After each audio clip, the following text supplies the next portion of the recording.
So folks, welcome back to another edition of Digital Games Dispatch. Adam Beck here. I'm here with Jon O'Brien. And Jon, can you start for our listeners and watchers, name and spec, role, organisation? Who are you? So, name, Jon O'Brien. I'm a partner at a company called Evinact, digital and data specialist. That's what we do.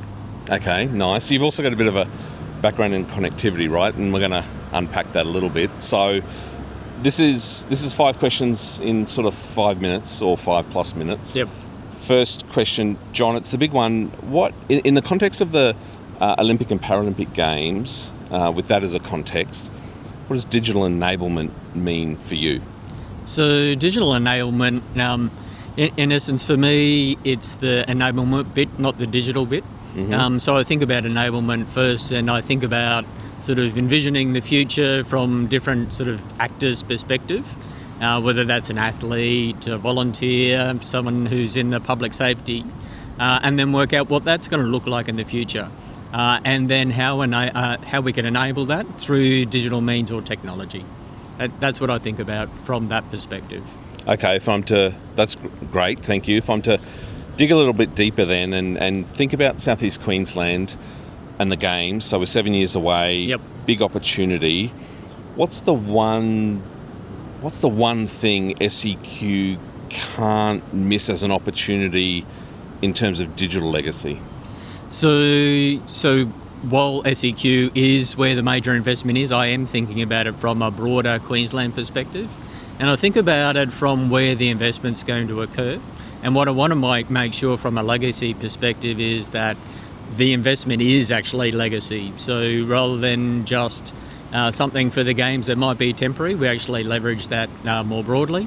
And I think about it in respect to sort of precincts or zones, and the most investment's going to occur in the venues or stadiums. So I think about trying to get that right. I then think about, well, what's the sort of next precinct or zone outside of that? And if I think about where the 3 major sort of venues are going to be, like the main stadium, aquatic centre, and where the athletes are going to be housed. So that's a precinct where there's going to be like $8 billion worth of investment. How do we get that right? And then how do we make that broader precinct around, say, Victoria Park, right? So there might be a role for Brisbane City Council to play. And then how do we grab those tentacles into the broader city? And then what does that mean for the city and region from a sort of public sector perspective or transportation perspective, or the experience, etc., for an athlete or a spectator or a visitor to the community? So I think about trying to make sure that those investments are coordinated and the experience or utility is seamless across that whole precinct, whether it's just Victoria Park or whether it's SEQ more broadly or a region. Okay, it sounds like you've thought about this before. So let me shift gears a bit, Jon. Let's talk about leadership. That's a big word. It's often one that we just throw around, but making it tangible from a digital perspective and leadership. How much? What's sort of the priority here? Do you think is it technology? Is it culture? What element of leadership do you think is going to allow us to kind of help realise what you just described as sort of digital legacy? Well, when I think about it, so, technology, governance, culture, they're all really important and probably fall under a bigger banner, which is actually just digital leadership. So what I'm not seeing is that pervasive sort of digital storytelling, how it plays out from an envisioning perspective and what things we need to do today to get it right for tomorrow. So when I think about leadership, that's what I think about. I think about the conversations, who's telling the stories, who's going to lead that from a digital perspective, so it's pervasive in everything that we do and the way we do it. Yeah, we're kind of on the same wavelength there. So look, Jon, doing well. What are we? We're 3 questions in. Let me go to question 4. So, can you share with us? Is there a recent project?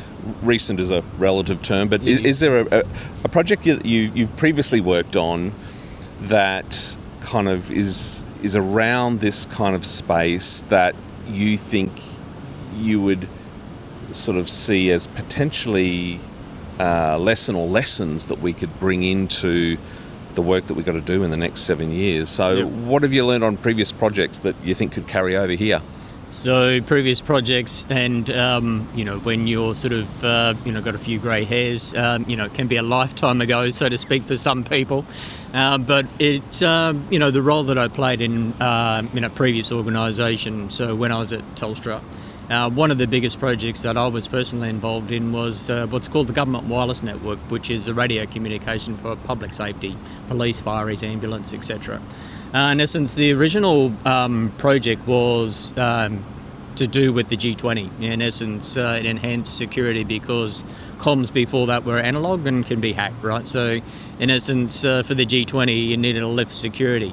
But what was really important from that perspective was a future was envisioned. So while the GWN was actually built for the G20, and it was time bound, so it needed to be delivered by a date similar to the games. That date's not going to change. What was interesting is that it was seen as a way to create a legacy or a future way of working for public safety in South East Queensland. So the original G20 was a sort of a smaller scope just for G20 from a coverage perspective, but it was actually taken to be the way for public safety to work in South East Queensland and fundamentally change their future concept of operations, where they all operated on the same technology and in major events, disasters, etc., could interoperate, coordinate their activities. Yeah, okay. G20 is a pretty big event. The Olympic and Paralympic Games is kind of next level, so I think, yes, scale and replication is going to be sort of, and lessons learned, right? I mean, you'd hope that we're sort of gathering those and picking them up. And probably leads me to my final question, John. What's that kind of final pitch message?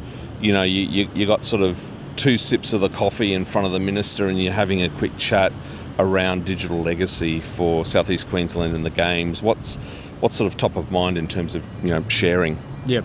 So the first one is to make sure that any investment from a digital perspective is legacy. So it's not just built for the Games and sort of pulled out, so it's not temporary. The next is really to envision the future from the various actors, players, the citizens, public safety, a bus driver.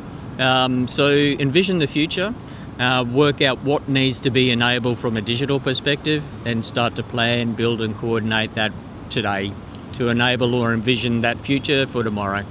That's the key message. Well, John, great final departing message. Thanks for joining us on the Digital Games Dispatch. More conversation certainly coming up, not only at our digital assembly on Tuesday the 11th of November, but well beyond that when we set up some communities of practice. So thanks so much for joining us today. Absolute pleasure, Adam. Always great. Thank you.